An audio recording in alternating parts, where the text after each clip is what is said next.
Hi friends, आज शुरू करते हैं लव सॉन्ग के पार्ट 3। पिछले पार्ट में हमने सुना था जान के पास्ट की बातें सुनकर ईपो थोड़ा सा दुखी हो जाता है और वो अपने आप में हिम्मत जुटाता है जैसे वो कल जान से बातें कर सके। अब आगे की स्टोरी। अगले दिन सुबह ईपो की नींद टूटता है। वो कल शाम से थोड़ा सा स्ट्रांग हो गया था। वो कल की बातें सोचने लगता है। वो खाना खाना पूरी तरह भूल ही गया था और वो तो थोड़ा सा ही ड्रिंक किया था। इसमें कोई भी आश्चर्य नहीं है कि परफॉर्मेंस के बाद बेहोश होना, मगर वो जान के सामने थोड़ा सा एम्बैरेस हो जाता है और गहराई से सोचने लगता है, क्या सच्ची में जान उसके लिए वरीड है? मैनेजर क्या जान को सच्ची में भेजा था उसे गिटार देने के लिए? अगर वो चाहता तो ऑफिस रूम को लॉक कर सकता था और ईपो कल जाकर उसे ले सकता था।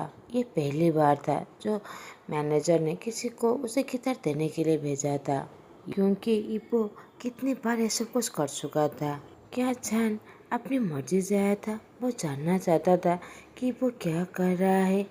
ईपो ये बात जानकर भी बहुत ज़्यादा सरप्राइज था कि जान एक न्यूरो सर्जन है और उसके डैड ने उसे अपने क्लिनिक में काम करने के लिए उसे ऑफर किया था।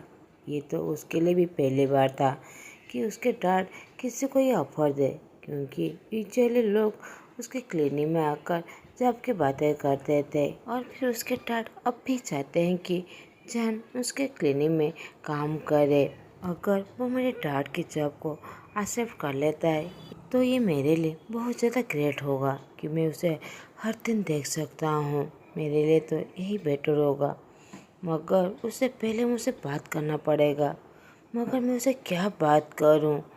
मैं दो न्यूरोलॉजिस्ट क्या बातें करते हैं, मुझे तो इस बारे में कोई आइडिया भी नहीं है।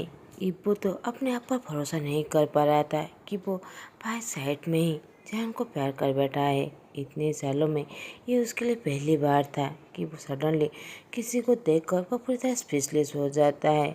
सभी को लगता था कि ईबो कभी भी किसी को प्यार नहीं करेगा और ईबो भी एक बात मान लिया था कि वो कभी भी किसी को प्यार नहीं कर पाएगा।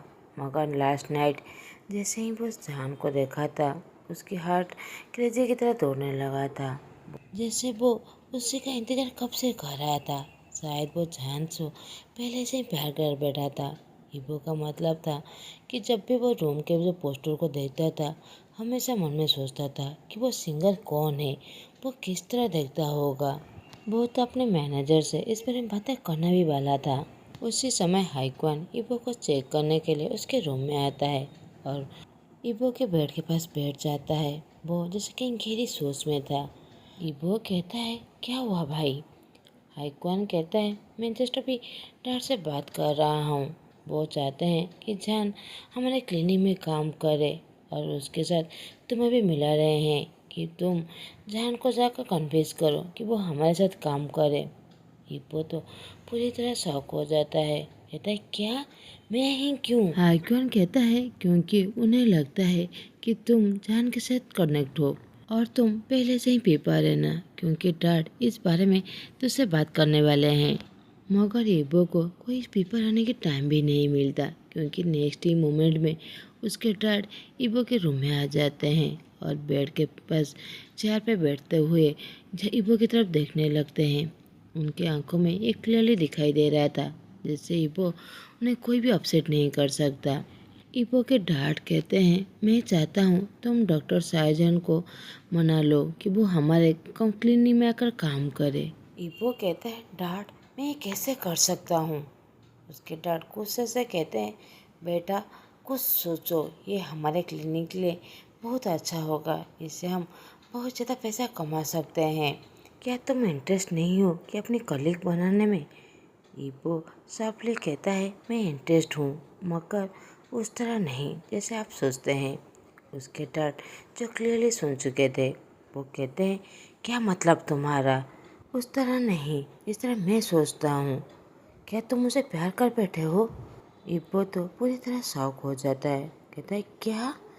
उसके डैड कहते हैं, तुम्हें लगता है मुझे इस सब में कोई परवाह है कि तुम कि लड़की से या फिर लड़के से प्यार करते हो? इब्बो कहता है, डैड इबो के टाट कहते हैं, क्या? अगर तुम मुझसे प्यार करते हो तो फिर हमारे क्लिनिक में से लेकर आओ। अगर तुम ये कर सकोगे तो फिर तुम उसके साथ हमेशा रह सकते हो। इबो थोड़ा सा सर झुकाते हुए कहता है, मगर मुझे पता नहीं वो मैन को लाइक करता है या नहीं, या फिर मुझे लाइक करता है या नहीं। हम तो बस एक ही बार मिले हैं। उसके डैड कहते हैं, क्या तुम पागल हो? तुम फिगर आउट नहीं कर सकते तुम कितना ज़्यादा हैंडसम हो? वो तुम्हें प्यार नहीं करेगा, ये सबसे ज़्यादा सरप्राइज की बात होगा। इबो कहता है, डैड आप क्या बीमार है? आप इस तरह बातें क्यों कर रहे हैं? आपको कब से मेरी लव लाइफ के बारे में इंटरेस्ट होने लगा है? उसके डैड कहते हैं, तुम मेरे बेटे हो, ऑफ कोर्स मुझे तुम्हारे बारे में जानने की कैसे इंटरेस्ट नहीं होगा। मैं हमेशा चाहता हूँ तुम दोनों भाई हमेशा बेस्ट लाइफ जियो। और तुम्हारे लव लाइफ के बारे में तो ये तुम्हारा पहली बार है, ये तुम्हारा फर्स्ट टाइम जिसे तुम प्यार करते हो। ये वो तो ये बात जानकर बहुत ज़्यादा सरप्राइज हो जाता है और कॉन्फ्यूज भी अपने डैड की ऐसी साइड सुनकर। क्या ये इबो के लिए केयर है या फिर पागलपन कि वो जान को उनके क्लिनिक में काम करने की इंटरेस्ट है? इबो कहता है, मुझे नहीं पता मुझे क्या करना है। इबो के डैड कहते हैं, क्या? उसके करीब जाओ और उसे कन्विंस करो कि यहाँ पर काम करे। जब पहली बार तुम्हारे माँ से मैंने मिला था, पहली नज़र में ही उनसे प्यार हो गया था। मैं हमेशा कोशिश करता था कि उनसे हर दिन मिल सकूं और वो मुझे नोटिस करे और मुझ पर थोड़ा सा इंटरेस्ट दिखाए, और उसके बाद ही मैं उन्हें अपना प्रपोज किया था। वो कहता है, मगर वो तो क्लब में काम करते हैं और आपको तो ये पसंद भी नहीं है कि मैं क्लब जाऊं। इबो के डैड कहते हैं, तुम ठीक कहते हो, मुझे पसंद नहीं कि तुम इतना टाइम वेस्ट करो, मगर इस बार ऐसी बात नहीं है। अगर तुम डॉक्टर साइजन का अटेंशन पाना चाहते हो तो फिर ये चलेगा। इबो सरप्राइज होते हुए कहता है, तो फिर क्या आज रात को मैं क्लब जा सकता हूँ? उसके डैड कहते हैं, अगर तुम शाहजहां के करीब आना चाहते हो तो फिर हाँ, नहीं तो तुम क्लब नहीं जा सकते। तुम कोई छोटे बच्चे नहीं हो, तुम 26 साल के हो चुके हो। अपनी फ्यूचर के बारे में अभी से सोच लो। इसी तरह कुछ दिन बीत जाता है। आज उस क्लब में इबो का दूसरा परफॉर्मेंस था। फाइनली इबो जहाँ से मिल पाएगा, मगर वो आज रात के लिए भी थोड़ा सा डरा हुआ था। वो जान से मिलकर उसे क्या बात करेगा। जब भी इस बारे में सोचता है, उसकी सांसें, दिल की धड़कन वहीं पर रुक जाता है। हाइक्वा ने इबो को सजेस्ट देते हुए कहा, तुम दोनों साथ में मिलकर अल्कोहल ड्रिंक करना, फिर बाद में शायद तुम कोशिश कर सको, क्योंकि अल्कोहल पीने के बाद लोगों की जुबान तो वैसे ही फिसल ली जाता है। मगर इबो अपने आप को अच्छे से जानता था कि वो कभी भी अल्कोहल को टॉलरेट नहीं कर सकता। वो तो एक ही क्लास में ही वहीं पर ही सो जाता है। अभी भी कुछ भी चेंज नहीं हुआ। वो जान से क्या बात करेगा ये सोचते हुए वो तो पागल ही हो रहा था। दूसरी तरफ संज्ञान, उसे तो रियलाइज हो गया था कि वो किसी से प्यार कर बैठा है, मगर बस उसे ये नहीं पता था कि वो इंसान कौन है। इबू भी ये बात बताना नहीं चाहता था, क्योंकि वो अपने बेस्ट फ्रेंड को अच्छे से जानता था कि वो उसके लिए कोई ना कोई एम्बैरेसिंग सिचुएशन जरूर क्रिएट करेगा। इबू को अपने स्कूल टाइम की बातें याद आने लगता है, जब संज्ञान को लगता था कि इबू अपने एक स्कूलमेट से प्यार कर बैठा है, इसीलिए वो उसकी हेल्प करना चाहता था। इसीलिए संज्ञान ने एक लव लेटर लिखता है और जिसमें इबू का नाम लिख लिया था, और इसमें तो ऐसी ऐसी बातें लिखा था कि इबू तो उस दिन पूरी तरह हसीम हो गया था। वो लड़की दौड़ के आकर इबो के फेस में वो लेटर फेंकते हुए कहता है, मुझसे दूर रहो। ये कहकर वो वहाँ से दौड़कर चला गया था। संज्ञान ये सब कुछ ठीक करना चाहता था, इसके वजह से वो उसे एक चॉकलेट और एक कार्ड दिया था जिसमें इबो का नाम लिखा हुआ था। उस कार्ड में लिखा था कि इसे एंजॉय करना और बाद में मुझे ज़रूर कांटेक्ट करना। उसके बाद तो वो लड़के आकर इबो के पैरों के नीचे उस कार्ड को फेंकते हुए कहता है कि तुम टोटल साइकोपैथी हो, मुझसे अकेला छोड़ दो। इबो तो पूरी तरह कंफ्यूज था। जब वह संज्ञान की तरफ देखता है, वो तो वहाँ से दौड़ कर ही चला गया था। और संज्ञान जब आखिरी बार इबो की हेल्प करने की कोशिश किया था कि उसने एक वाइट फ्लावर में एक रिबन रैप हुआ था जो एक ब्लैक कलर मॉर्निंग रिबन था। उसके बाद तो इबो को प्रिंसिपल ऑफिस में सब कुछ एक्सप्लेन करना पड़ा था कि वो अपनी क्लासमेट को क्यों स्टॉक कर रहा था और उसे इस तरह फ्यूनरल फ्लावर क्यों देना पड़ा था। उसके बाद तो इबो के पेरेंट्स को भी उसके प्रिंसिपल ने बुलाया था और उन्हें भी सब कुछ एक्सप्लेन करना पड़ा, मगर उसे कोई भी फर्क नहीं पड़ा क्योंकि इबो पर कोई भी भरोसा नहीं कर रहा था। उसे 2 हफ्तों के लिए स्कूल से सस्पेंड कर दिया गया था। अब सभी इबो को सभी साइको समझने लगते हैं, इसीलिए इबो संज्ञान की कोई भी हेल्प नहीं लेना चाहता और मन में सोचता है शायद उसका भाई ठीक कह रहा है, उसे ऐसा ही करना चाहिए। अब आफ्टरनून को उसके सारे बैंड के कलीग्स एक रिहर्सल रूम में मिलते हैं। एक्चुअली में वो एक गैरेज था, मगर हुसुक ने उसे रिहर्सल रूम में कन्वर्ट कर दिया था। अब वो उनका परमानेंट प्लेस बन गया था। अब वो वहाँ पर कुछ देर तक सारे गाने प्रैक्टिस करने लगते हैं। उसके बाद संज्ञान कहता है, क्या मुझे लगता है मेरे दोस्त को किसी से प्यार हो गया है, क्या मैं तुम्हारी हेल्प कर सकता हूँ। इबो तो बस सुनकर पूरी तरह घबरा जाता है और हंसते हुए कहता है, मुझे नहीं पता वो पर्सन, मैं तो बस उसे दूर से देखा हूँ। मगर अब तो इबो के दिमाग में और एक बात आने लगता है कि शाम को जब वो परफॉर्मेंस के टाइम जहन उसके सामने खड़ा होगा वो तो बहुत ज़्यादा अनकम्फर्टेबल फील करेगा और शायद यदि अगर उसके गाने में कुछ भी गलत निकला तो वो तो गाना भी नहीं गा पाएगा। वो सभी बैक स्टेज में इंतजार कर रहे थे अपनी बारी का। इबो ये 5वां बार था जो अपनी गिटार को फिक्स कर रहा था, जो सभी के लिए बहुत ज़्यादा स्ट्रेंज था।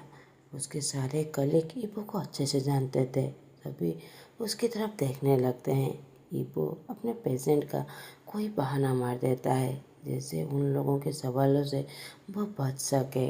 अब उनका परफॉर्मेंस का टाइम हो गया था। इबो जो सबको लेट कर रहा था, अब वो पूरी तरह कॉन्फिडेंस से अब सेंटर में आ जाता है। वो देखता है जैन जो बार के पास खड़ा हुआ था, उसके फेस में एक बड़ी सी स्माइल था और उससे इबो को इनकरेज करने के लिए वो क्लैपिंग कर रहा था। अब इबो बिना प्रॉब्लम में गाना गाने लगता है और स्पेशली से और जोर से गाना गा रहा था जैसे जैन उसे क्लियरली सुन सके। अब 2 घंटे के परफॉर्मेंस के बाद सारे फैंस को बो करते हुए वो सभी बैक रूम की तरफ चला जाता है। 10 मिनट भी नहीं हुआ होगा जैन पिछले बार की तरह डोर को नॉक करता है जो कुछ ड्रिंक लेकर आया था।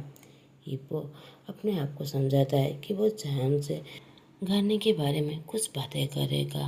वो ये सोचकर खड़ा हो जाता है, मगर उसके सामने जैन आकर खड़ा होते हुए कहता है, तुम्हारी वॉइस रियली असम है, तुम्हारी परफॉर्मेंस तो सो अमेजिंग। मगर फिर से इबो जैन को देखते ही कुछ भी नहीं कह पाता। वो मुस्कुराते हुए नोट करता है और अपने चेयर पर बैठ जाता है और खुद को गालियाँ देने लगता है। फिर से इबो पूरी तरह स्पीचलेस हो गया था। ये सोचकर ही इबो अपने आप से गुस्सा हो गया था, क्यों इतनी कंट्रोल नहीं कर पा रहा है। वो जान को बस हेलो या फिर थैंक यू तो कह ही सकता था, मगर वो क्यों नहीं कह पा रहा है। जान बस इबो को कंफ्यूज से देख रहा था और मुस्कुराने की कोशिश कर रहा था। इबो सोचता है शायद जान ये सोच रहा होगा कि वो उससे कोई बात नहीं करना चाहता, मगर ऐसा नहीं था। इबो उससे बहुत सारी बातें कहना चाहता था, मगर उसे सामने देखते ही वो उसे कुछ भी नहीं कह पा रहा था। जैन सारे ड्रिंक एक टेबल पर रखकर वहाँ से चला जाता है। इबो की शक्ल तो जैसे रोने वाली सूरत हो गया था। इबो के सारे कलीग इसकी तरफ क्वेश्चन से देखने लगते हैं। वो कहता है, तुमने उसे थैंक यू क्यों नहीं कहा। अब जान अब कैसे एक्सप्लेन करेगा। वो अपने आप को बिना रिवीलिंग किए हुए किसी सारे दोस्त को एक्सप्लेन करेगा, इसीलिए वो साइलेंट हो जाता है और ऐसा प्रिटेंड करता है जैसे उसे रेस्ट की ज़रूरत है। इबो अब क्रेजी जैसा फील करने लगता है। वो जान से बात करना चाहता था, मगर क्या कहे। वो उसे डेट के लिए इनवाइट करना चाहता था, शायद वो ये जान सके कि जान को मेन में इंटरेस्ट है या फिर नहीं, और फिर उसके फादर का मिशन जो डॉक्टर शाहजहान को उसे मनाना पड़ेगा कि उनके क्लिनिक में आकर काम करे। ये सोचकर तो इपो का दिमाग खराब हो जाता है, वो उससे कैसे बात करेगा। इसीलिए इपो डिसाइड करता है कि वो जान के लिए एक लेटर लिखेगा। इसलिए वो एक पेपर और पेंसिल लेकर एक नोट लिखने लगता है। हे आई एम सॉरी, पहले के लिए मैं तुम्हें थैंक यू कहना चाहता था, मेरी वॉइस और हमारी परफॉर्मेंस को कॉम्प्लीमेंट देने के लिए। तुम हमारे क्लिनिक में काम करने के बारे में क्या सोच रहे हो? मेरे डैड अभी भी तुम्हें चाहते हैं। वहाँ गिबो एक लेकर वो पेपर को फोल्ड करके बाहर की तरफ जाने लगता है। वो जान को मैनेजर से बातें करते हुए देखता है। जान जैसे ही इबो को देखता है, इबो पेपर को दिखाने लगता है। जान उसके पास आता है तो इबो उसे वो पेपर देते हुए कहता है, उसे प्लीज़ रीड कर लेना और बाद में मुझे कॉल करना। ये कहकर वो उसकी तरफ थंब फिंगर दिखाते हुए वहाँ से अपने दोस्तों के पास आ जाता है।